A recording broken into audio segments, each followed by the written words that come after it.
Assalamualaikum. Oke, di pembahasan kita kali ini, kita akan bedah bareng 10 ayat yang powerful banget dari surah Al-Baqarah, yaitu ayat 94 sampai 103. Nah, ayat-ayat ini tuh langsung membawa kita ke pusat perdebatan tentang iman, tentang kebenaran, dan soal gimana sebuah keyakinan itu diuji dengan cara yang paling mendasar. Yuk, kita mulai perjalanan kita mengungkap hikmah di balik ayat-ayat ini. Kita langsung mulai dengan pertanyaan yang dalam banget ini. Mungkin kita semua pernah kepikiran soal ini kan? Dan Al-Quran ngasih jawaban yang luar biasa indah sekaligus tajam. Ini bukan pertanyaan teoritis biasa loh. Ini adalah sebuah ujian nyata yang bisa menyingkap apa yang sebenarnya ada di dalam hati kita. Oke, biar kita benar-benar paham seberapa kuat pesannya, kita perlu mundur sedikit ke masa lalu. Kita seolah-olah akan teleportasi ke sebuah momen penting dalam sejarah, ke sebuah kota di mana wahyu turun langsung untuk menjawab kejadian yang lagi hangat-hangatnya terjadi. Jadi, ayat-ayat ini nggak turun gitu aja tanpa sebab. Latar belakangnya itu kota Madinah nggak lama setelah Perang Badar.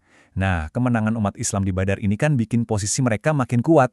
Tapi di sisi lain, ini juga bikin perdebatan sama sebagian kalangan Bani Israel di sana makin panas. Wah, suasananya tegang. Banyak banget debat teologis, saling klaim kebenaran. Di tengah situasi inilah, wahyu turun sebagai jawaban langsung dari Allah. Dari semua perdebatan panas itu, ada 3 klaim besar yang paling menonjol. 3 klaim yang bisa dibilang sangat berani, dan Al-Quran akan menjawab ketiganya satu persatu dengan argumen yang logis dan gak bisa dibantah. Nah, pernah nggak sih Anda dengar ada orang atau kelompok yang ngeklaim kalau sorga itu cuma buat mereka doang? Kayak udah di-booking gitu? Yuk kita lihat gimana Al-Quran menantang klaim kayak gini dengan cara yang, wah, brilian banget. Nah, inilah klaim mereka. Intinya mereka bilang, surga itu cuma buat kami. Kami ini kan anak-anak Tuhan, kesayangannya. Wow, ini adalah pernyataan yang nunjukin rasa eksklusif yang dalam banget.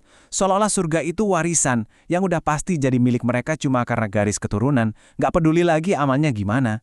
Terus, datanglah tantangan dari Allah. Dan tantangannya ini logis banget. Gini logikanya. Kalau kalian memang seyakin itu bahwa surga yang isinya cuma kenikmatan, itu pasti milik kalian, harusnya kalian kan pengen cepet-cepet ke sana dong. Harusnya kalian merindukan kematian. Eits, ini bukan perintah bunuh diri ya. Tapi ini konsekuensi logis dari iman yang kuat. Kalau kita yakin akan dapat hadiah besar, pasti kita nggak sabar kan? Harusnya bertemu Allah itu jadi sesuatu yang paling ditunggu-tunggu. Nah, disinilah salah satu keajaiban bahasa Al-Quran. Kata yang dipakai itu tamannau, dari akar kata umniyah. Artinya itu angan-angan, harapan yang ada di dalam hati. Perhatiin deh, Allah nggak bilang, mintalah kematian, atau berdoalah untuk mati. Cukup angan-angankan saja. Bedanya apa? Gini, kalau saya bilang tolong ambilkan air, itu permintaan. Tapi kalau di dalam hati saya lagi panas-panasnya, terus saya berangan-angan, andai aja ada es teh sekarang, nah itu hasrat dari dalam. Ujiannya langsung nembak ke level keyakinan yang paling pribadi dan paling jujur. Terus hasilnya gimana? Gagal total. Ayat berikutnya langsung mengungkap sebuah ironi yang luar biasa. Ternyata, mereka yang ngeklaim punya kafling di surga justru jadi manusia yang paling cinta mati sama dunia. Mereka bahkan pengen banget hidup 1000 tahun lagi. Keinginan hati mereka, tindakan mereka, itu semua langsung ngebongkar kebohongan dari ucapan mereka sendiri. Oke, sekarang kita pindah ke klaim kedua, dan yang ini mungkin kedengarannya aneh banget di telinga kita. Memusuhi malaikat. Gimana ceritanya ada orang ngaku beriman sama Allah, tapi kok malah pilih-pilih malaikat? Yang ini suka, yang itu benci. Aneh kan? Jadi menurut beberapa riwayat, begini logika keliru mereka. Mereka itu nganggap Jibril sebagai musuh. Kenapa? Soalnya Jibril yang bawa wahyu Al-Quran ke Nabi Muhammad. Dan di dalam Quran kan ada ayat tentang perang, hukum yang tegas, kadang ada berita tentang azab. Nah, sebaliknya, mereka nganggap Mikael itu temen. Soalnya Mikael tugasnya ngurusin rezeki, hujan, kesuburan, hal-hal yang enak-enak aja menurut mereka. Maka, datanglah jawaban yang super tegas dari Allah. Ayat ini ngasih kita prinsip akidah yang paling dasar. Semua malaikat itu satu tim, nggak bisa dipisah-pisahin dalam ketaatan mereka ke Allah. Jadi kalau kamu musuhin Jibril, itu artinya kamu juga musuhin Mikael. Itu artinya kamu musuhin semua malaikat dan semua rasul. Dan puncaknya, itu artinya kamu menyatakan perang sama Allah Subhanahu wa Ta'ala. Iman itu satu paket, nggak bisa dicicil atau dipilih-pilih.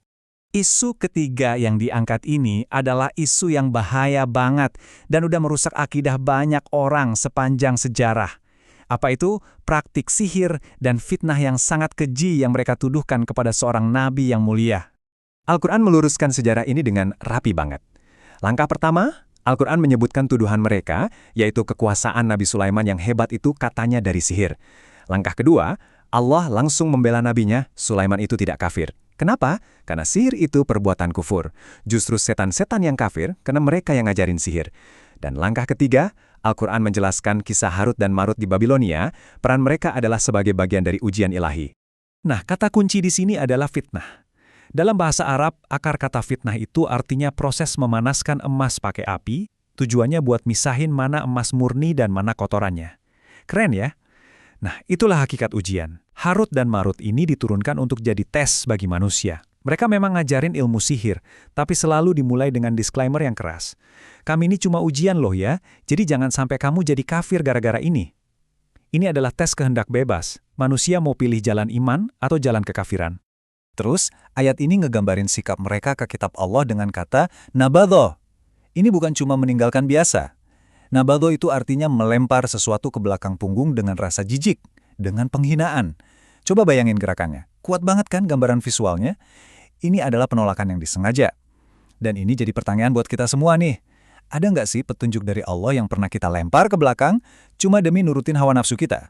Biar kita makin paham seberapa seriusnya masalah sihir ini, coba kita lihat hadis sahih dari Bukhari dan Muslim tentang 7 dosa besar yang membinasakan, atau as-sab'ul mubiqat.